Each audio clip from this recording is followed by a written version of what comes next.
The rain fell in heavy sheets, soaking the earth, pounding against the tall iron gates of the Whitmore estate.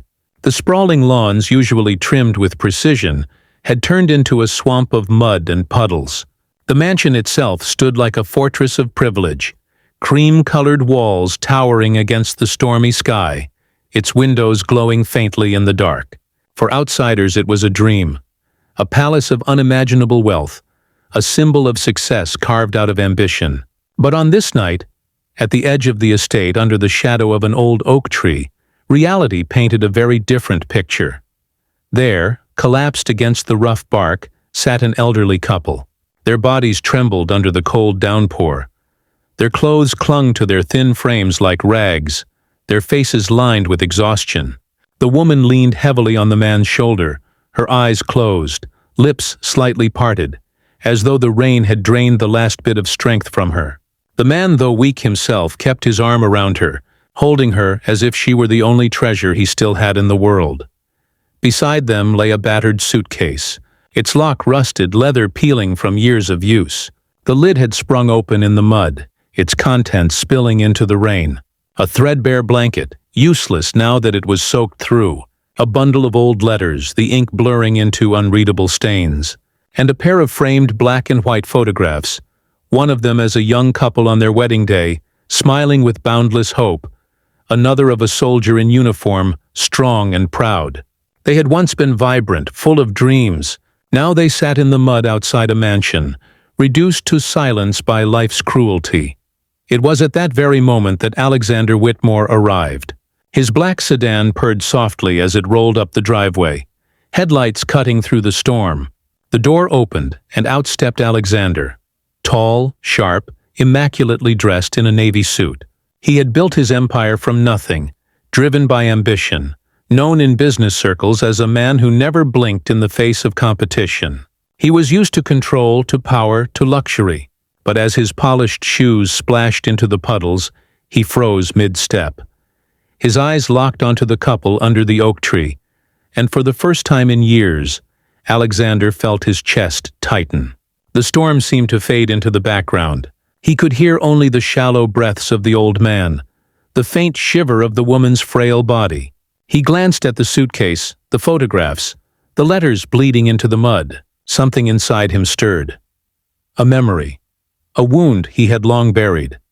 He remembered his own childhood, the hunger that gnawed at him in the winters, his mother's rough, tired hands tucking him in with a blanket that barely kept out the cold, his father collapsing after endless shifts, whispering promises that better days would come.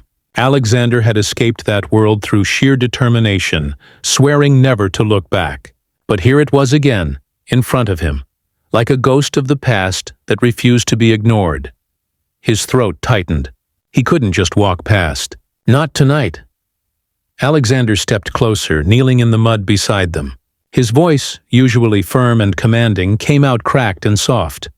"Sir? Ma'am, can you hear me?" The old man stirred weakly, his eyelids fluttering open. His eyes were clouded with age, but still carried the quiet dignity of someone who had endured far too much. The woman's grip on his hand tightened, even in sleep, as though afraid that if she let go, she would lose the last piece of her world.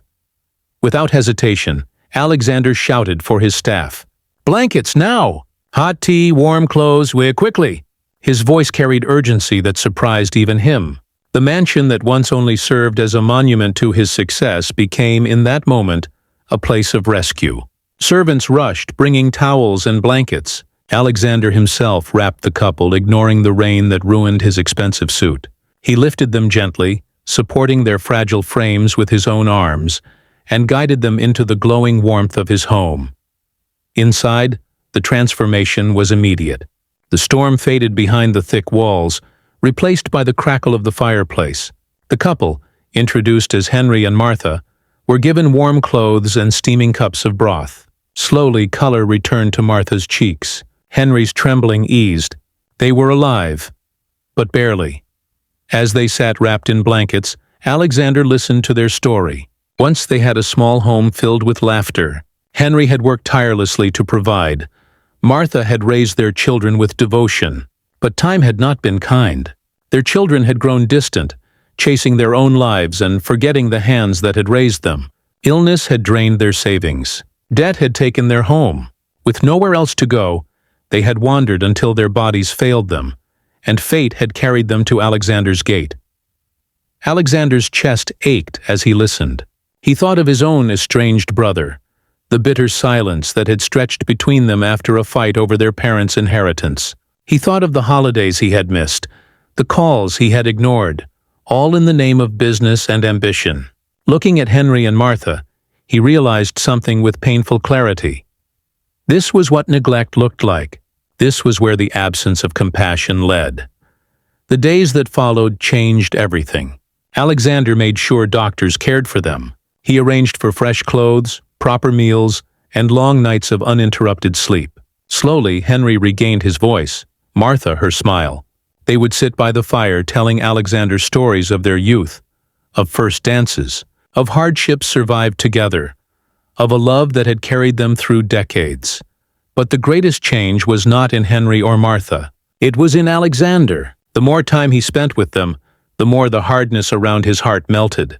He began skipping meetings, choosing instead to sit with them, to listen, to remember that life was more than numbers on a balance sheet. For the first time in years, he felt like a son again, like a human being instead of just a millionaire. One golden morning, weeks later, Alexander stood outside a modest little cottage not far from his estate. The keys jingled softly in his hand as he turned to Henry and Martha. "This is yours," he said simply. Martha's hands shook as she took the keys, tears streaming down her face. Henry placed a weathered hand on Alexander's shoulder, his lips trembling with words he couldn't quite form. Their gratitude was beyond language. As Alexander walked back toward his mansion, the storm that had once drenched the earth was gone. The sun bathed the lawns in light, birds sang in the distance, and for the first time, Alexander felt something wealth had never given him: peace. He realized then that success is not measured by how high you rise, but by how many lives you lift along the way. That night, as the golden sunset poured over the Whitmore estate, Alexander understood one thing with certainty. The day he found Henry and Martha in the rain was the day his life truly began.